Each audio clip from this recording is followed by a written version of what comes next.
Hi everyone, so we are going to be doing abstract drawing this week. We're going to spend a little bit of time on this. It's a very quick exercise of 90 minutes as opposed to the longer drawings that we are mostly used to doing in this second half of the semester. But this is an exercise that I don't always throw in if we don't have time for it, but I do think it's really important because it does kind of provide a little bit of a breather from the representational imagery that we're constantly working with. We're looking at a lot of still lifes, and that can get redundant after a while. So this is a nice kind of different exercise that we're going to touch on. And abstraction is a very tricky thing in the long run. It's tricky to get it right. But there are many ways to get it right. So some students really love it. Some students really struggle, but I want you to try it and see how it feels. So what I want you to do, first of all, is you're going to set up your supplies. You're going to set up your 18 by 24 inch drawing pad. You're going to use some sort of masking tape that you may have to mask off your edges so that we can keep it clean. You're going to use your colored pastels. You can see I have one set up here. I have another set that's much older, and that's actually the set that I'm going to use today, but I've pre-selected my colors as well. Rather than using the entire set of colors, I want you to, ahead of time, pick out the colors that you would like to use. One of the things you can do, I'll explain in a moment, there's a video that you're going to watch to gain inspiration, so you can take the video, watch a couple seconds of it, and kind of pull the colors that you see in the video and take those as inspiration. But ultimately, I only want you to be using 4 to 5 different colors for this exercise, and then I want you to add white and black to those colors. And the white and black are going to be very important for increasing contrast wherever you need to. And I also recommend thinking about contrast when you pick out your colors as well. The particular set that I have is a little bit more limited in terms of the colors and values that I get. So a lot of the colors that I have this kind of pink color, kind of a light sky blue, and then a slightly darker sky blue. And then I chose a kind of darker sienna, brown sienna color, and then more of a yellow ochre. So a lot of these are lighter. The darker sienna color is probably the darkest one I have. So the black one is going to be very important in creating full contrast. And then I also, let's see, 1, 2, 3, 4, 5. I also have thought about adding dark brown, and I may make that decision as I'm going. These are kind of the colors that I've decided on, but at some point I may replace one with this brown and omit that color instead, so that I have one color that's not black, that's getting a little closer to a darker value anyway. Okay, so once you have those things completed, you're gonna look into the week 8 content folder. There is a bulleted list of directions for you there on exactly how to go through this process, but at the same time, you should be watching the video and getting that information through this as well. And then underneath that list, there is another item with 4 different videos attached to it, and you're gonna pick one of those videos that's going to inspire this abstract work. So I'm going to choose one, which is actually called Lyra Flow. It's a woman who's, working on a suspended hoop, and she's kind of doing these acrobatic movements and, flowed dance kind of choreography around this lyra, using this lyra.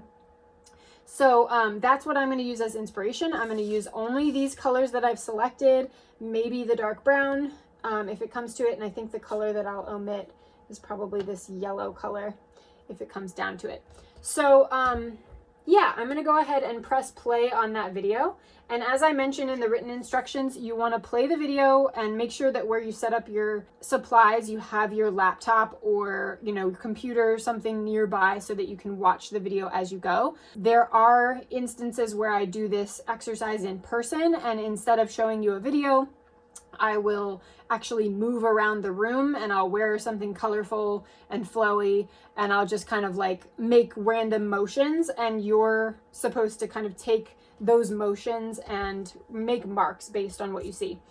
And so the trick here is really to look at what they're doing or whatever is happening in your particular video, and take little bits and pieces of what you're seeing and translate them down in a kind of random way without thinking too much about it. but you do want to be thinking about it to the level that you are keeping things abstract. So if you ever see yourself starting to draw a person or starting to draw a tree or a flower or anything recognizable from the real world, you want to negate that and change that.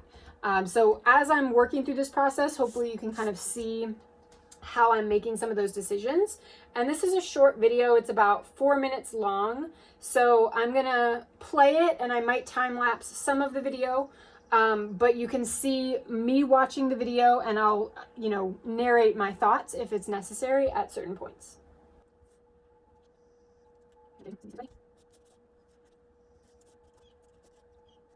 So you can see I'm taking lines, I'm taking movements, gestures in a very loose sense. A gesture could just be one line.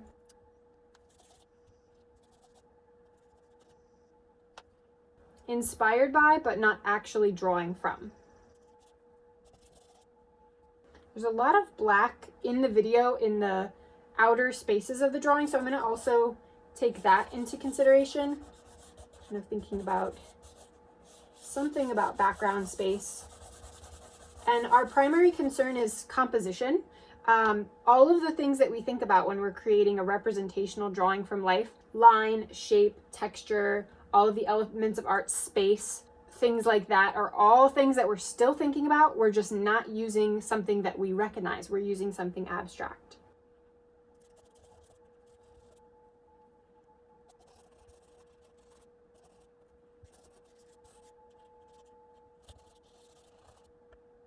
I'm just letting the video play out as I work.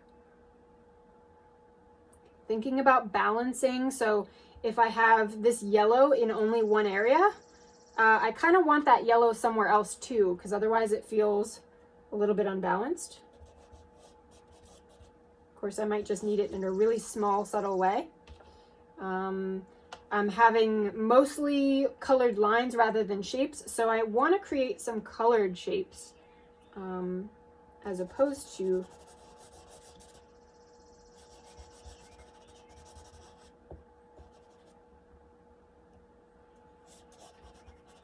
again, just kind of glancing here and there at the video to get going whenever I am not sure what to do. And every time, like, you guys are very naturally going to start making things that look like something you see in the video. And that's just an instinct that we all have. So just recognize that, if you're starting to look at the page, that looks too much like a person. That looks too much like an arm or a leg or something like that. That looks too much like a tree. Then mess it up. Do something that's unexpected and that changes the game in some way. So I'm going to go ahead and work a little bit more with, let's see, color, but I'm trying to start being a little bit more intentional at this stage with my shapes of color. And ultimately, it's important to recognize that this drawing is ultimately going to be fully formed. No white space should be showing through, no pure white space from the page. And my video is over now. So once your video ends, you can turn it off, or if you feel good about it early and you'd rather just, start with a few marks that you've made and work from there, you can turn the video off earlier. But I've turned my video off now, and I'm going to start just working based on what I have and what I know about color, what I know about space, shape, line. I want to create something that feels visually interesting. And this is really challenging to do when you only have so many colors and you also can't work representationally, because it's sometimes just a big jump to figure out how to do those things. So I'm kind of happy with the colors that I have going on. I'm deciding after all that I don't want my sienna color. I don't think that would add much to it. I may use the brown, but I think I'm going to be a little bit more subtle with it. So let's see how that goes.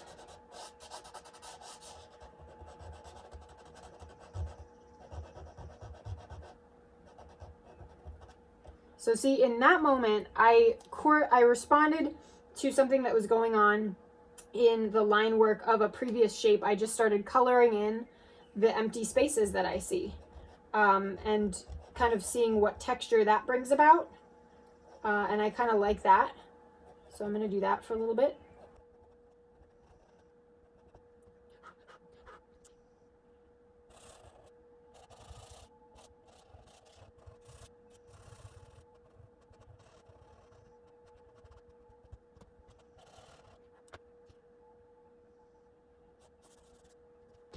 And I'm adding black lines at this stage because I know I want to create a lot of black space around, but I also want to have some areas where I have black line on white paper or colored paper, just to have a little bit of variety in terms of the way I'm making the marks. You don't ever want to get too generalized, and you want to be very careful with black. Black is really, really intense. Obviously, it's very hard to erase, so you can't really change it once you've got something down. So I want you to be very confident about where you're going with the black. I'm pretty confident about it, so I'm going in with it now, but you guys might want to wait a little bit longer before adding too much deep black. It might be the last decision that you make for some of you, because again, as with our representational drawings, the black is just harder to remove.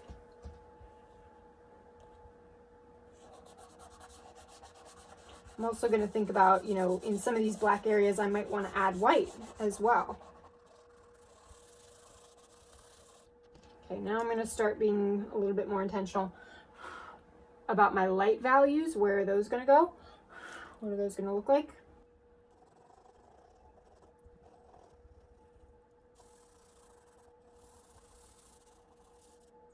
Smudging is also a mark making tool.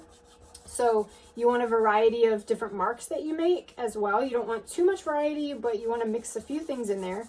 So blending with your finger, seeing how that kind of adds to the depth of the space. Usually I kind of blend some things in and then create crisp lines back over top eventually. But a lot of what I'm doing is just my gut reaction to what I'm seeing and what I'm working with on the page. And that's kind of fun to play around with, honestly.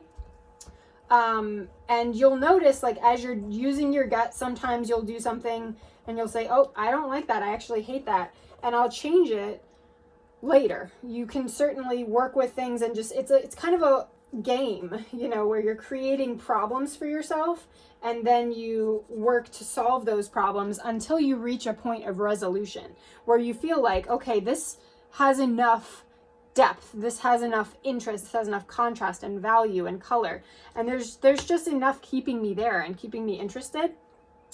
And then you say, okay, maybe this is done, but it'll take a little bit of doing to get there. I'm trying to figure out how to maybe incorporate the pink a little bit more, maybe in subtle ways.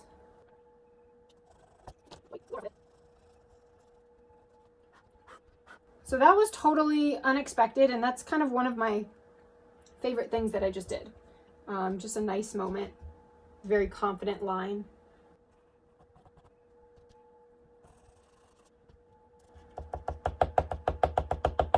Stippling, think about different mark making methods.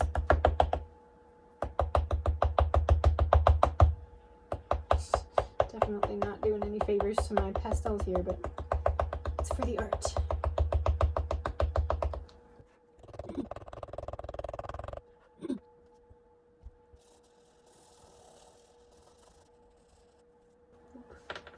Don't forget to wipe your fingers off. It's helpful to have a paper towel nearby to either wipe your pastels to keep them from smudging onto each other, or to wipe your finger to keep from previous colors blending into your new colors.